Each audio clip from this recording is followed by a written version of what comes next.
रोशनी इश्क। उफ, श्रव्या रुक, आ रही हो। इतनी तेज चलने की भी क्या जरूरत है? रुक बाबा। श्रव्या की दोस्त मालिनी ने कहा, तेरे भरोसे रहे तो छुट्टी तक तो पहुंच ही जाएंगे।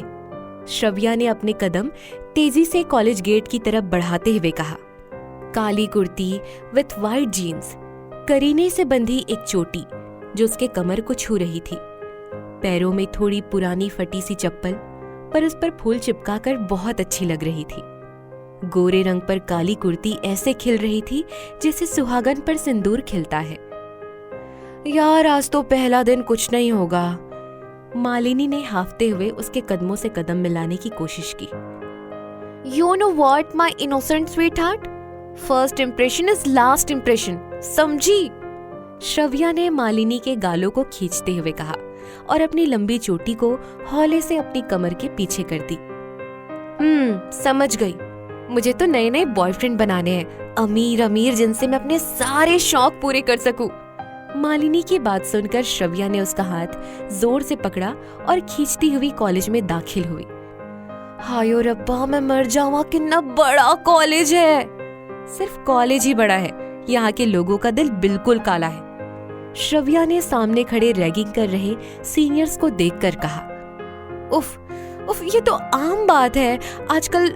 और भला रैगिंग किस कॉलेज में नहीं होती होगी, पर श्रव्या मेहता के सामने नहीं। श्रव्या बोली, ओई, अंकल से वादा करा था कि मारपीट नहीं करेगी।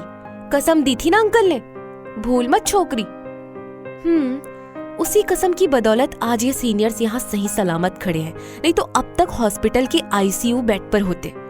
श्रव्या ने अपनी गुस्से भरी आंखों से उन्हें घूरते हुए कहा और अपनी क्लास में मुड़ गई। सुनिए मिस, ऐसे कैसे बिना परिचय दिए जा रही हैं? पीछे से अथर्व ने कहा।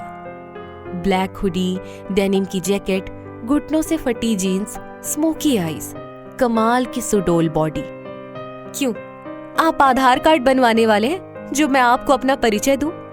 श्रव्या ने अपने हाथों को फोल्ड करते हुए कहा। तमीज से बात कर, और हाँ, आंखें नीचे। पता भी है किससे बात कर रही है? अथर्व ने अपने कॉलेज को उचकाते हुए कहा। जब तुम्हें ही नहीं पता कि तुम कौन हो तो मुझे कैसे पता होगा मिस्टर XYZ? XYZ नहीं, अथर्व खुराना नाम है मेरा, समझी? श्रव्या ने अपनी आंखें घुमाते हुए कहा। कौन सा अर्थ? सुनाई नहीं दिया? अभी बताता हूं अपने नाम का मतलब, पर अपने स्टाइल में। अथर्व ने श्रव्या का हाथ पकड़कर उसे मोड़ दिया। अब तो पता चल ही गया होगा मेरे नाम का मतलब। बेहद अच्छे से, पर अब मैं तुझे अपने नाम का मतलब बताती हूँ। श्रव्या ने अथर्व का हाथ झटक कर उसके गालों पर एक जोरदार तमाचा जड़ दिया, जिसकी गूंज पूरे कॉलेज में गूंज उठी। सारे स्टूडेंट्स वहां जमा हो गए। अथर्व ने सामने हंस रही श्रव्या को देखा और अपने आसपास जमा भीड़ को देखकर गुस्से में उसने भी अपना हाथ श्रव्या को मारने के लिए उठाया ही था कि एक रौबदार आवाज आई। अथर्व धीरे से बोला। डैड, आप यहाँ? अथर्व, चलो मेरे साथ। अथर्व के डैड मिहिर खुराना उसका हाथ पकड़कर उसको वहां से ले जाने लगे। पर डैड रुकिए, डैड! उसके डैड ने उसकी एक न सुनी और सीधा खींचते हुए कॉलेज के बाहर पार्किंग में ले गए। मिहिर जी ने उसे धक्के से छोड़ा और चटाक! मिहिर खुराना ने अथर्व को थप्पड़ मार दिया। डैड, आपने... अथर्व ने अपने गाल पर हाथ रखते हुए बोला।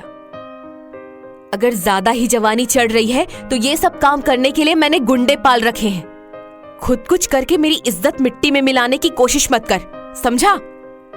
पर डैड, गलती उस लड़की की थी, आपके बेटे को उसने थप्पड़ मारा। तो उठवा लेता उसे और फिर निकाल लेता अपना बदला। ऐसे सबके सामने थप्पड़ मारेगा तो मेरे साथ साथ मेरी बरसों की कमाई हुई इज्जत भी मिट्टी में मिल जाएगी ना। और तू अच्छे से जानता है अथर्व, मैं कुछ भी बर्दाश्त कर सकता हूं, पर अपनी रेपुटेशन कभी नहीं, समझा?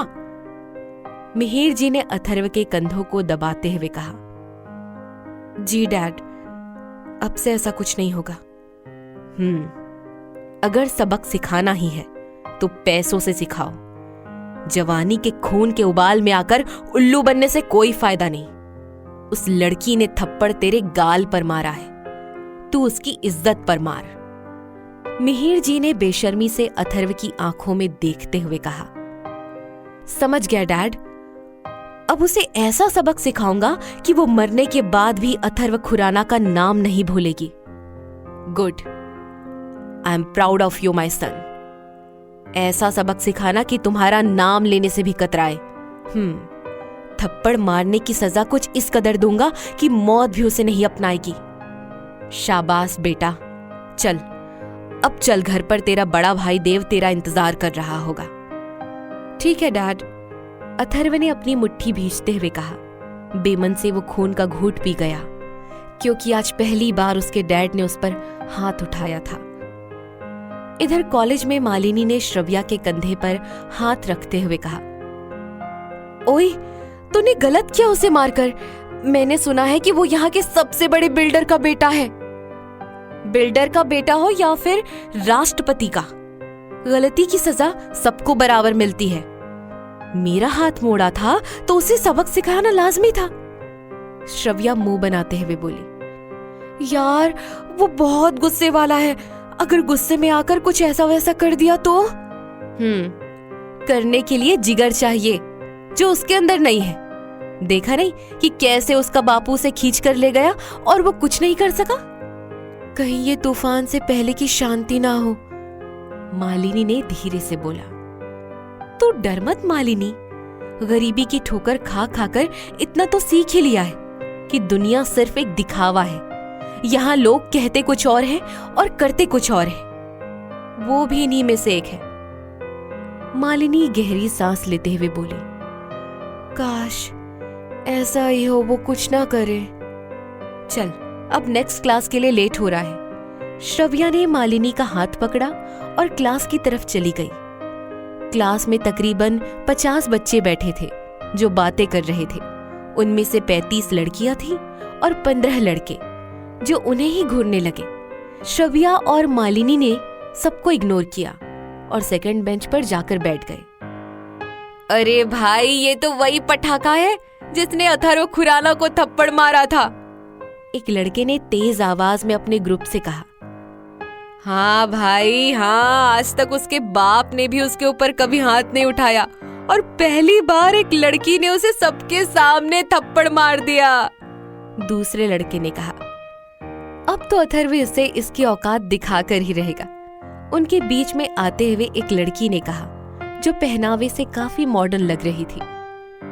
श्रव्या के अब बर्दाश्त के बाहर था। श्रव्या उठकर उन सबके ग्रुप के बीच में जाकर बोली, कौन दिखाएगा मुझे मेरी औकात? दिखाओ, यही खड़ी हूं, दिखाओ। ओए हेलो मिस, जबान संभाल कर बात कर, हमसे बात करने की तेरी हैसियत नहीं है, उसी लड़की ने कहा। हैसियत तो तेरी नहीं है, अपना असली थोपड़ा दिखाने की, तभी तो ये 2.5 किलो का मेकअप पोत कर आई है। श्रव्या ने उस लड़की की आंखों में आंखें डालकर कहा। श्रव्या की बात सुनकर आसपास खड़े स्टूडेंट्स भी हंसने लगे। यू, उसने गुस्से से श्रव्या को घूरा। क्यों, क्या हुआ?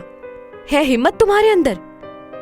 अरे मेरे अंदर ताकत थी तभी तो उस अथर्व को मार भी दिया, पर तुम लोगों के अंदर इतनी सी भी हिम्मत नहीं कि उसके मुंह पर कुछ कह भी सको।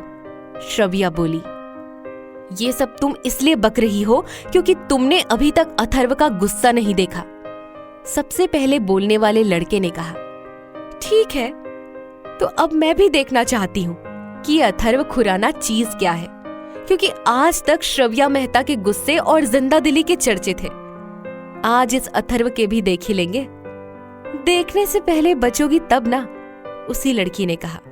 अच्छा, तो भविष्यवाणी भी करती है? ठीक है, मैं भी करती हूँ। बताऊं, अभी कुछ ही देर में तेरा सुंदर सा चेहरा सबके सामने आने वाला है, श्रव्या ने हंसते हुए कहा। क्या बकवास कर रही है? मैं बकवास नहीं करती, सीधा काम करती हूँ, रुक बताती हूँ।